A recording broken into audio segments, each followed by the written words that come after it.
Rational expressions are very similar to rational numbers or fractions. The properties and rules that we use for fractions are the same ones that we're going to use for rational expressions. What we want to do first is do some reducing to lowest terms. We want to take this rational expression here and reduce to lowest terms. We do so by factoring the numerator. So I'll factor a 5 out. What's left is x plus 5.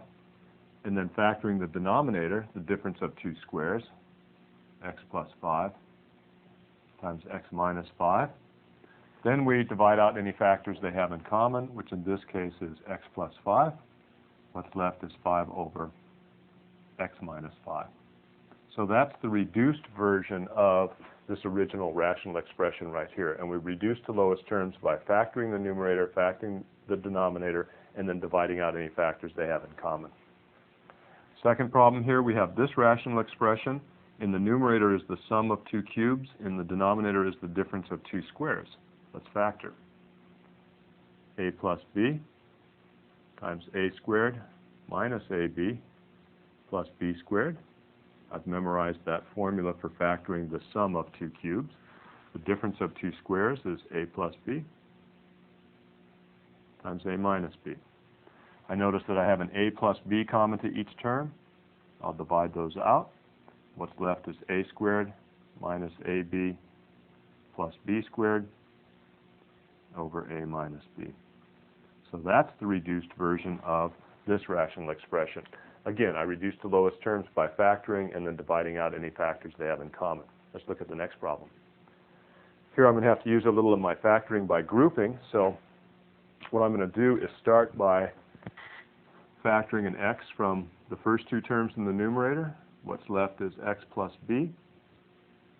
Out of the second two terms, I'm going to factor a negative 3. What's left is x plus b.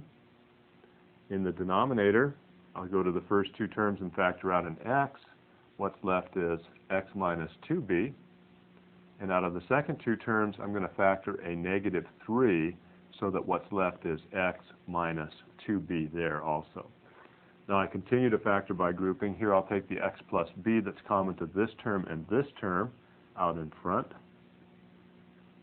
What's left is x minus 3.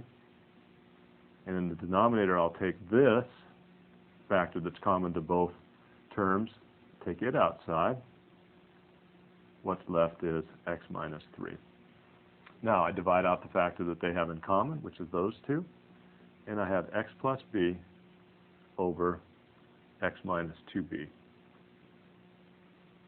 And that's the reduced version of this rational expression, and this time I did my factoring by using that factoring by grouping. That's the reduced version. One more problem. X minus 4 over 4 minus x. Well, x minus 4 and 4 minus x are opposites. So if I factor a negative 1 from both terms in the denominator here, you can see that 4 minus x is the same as the opposite of x minus 4.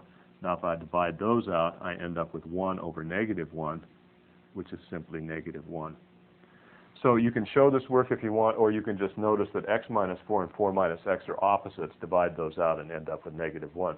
That's a look at reducing rational expressions to lowest terms.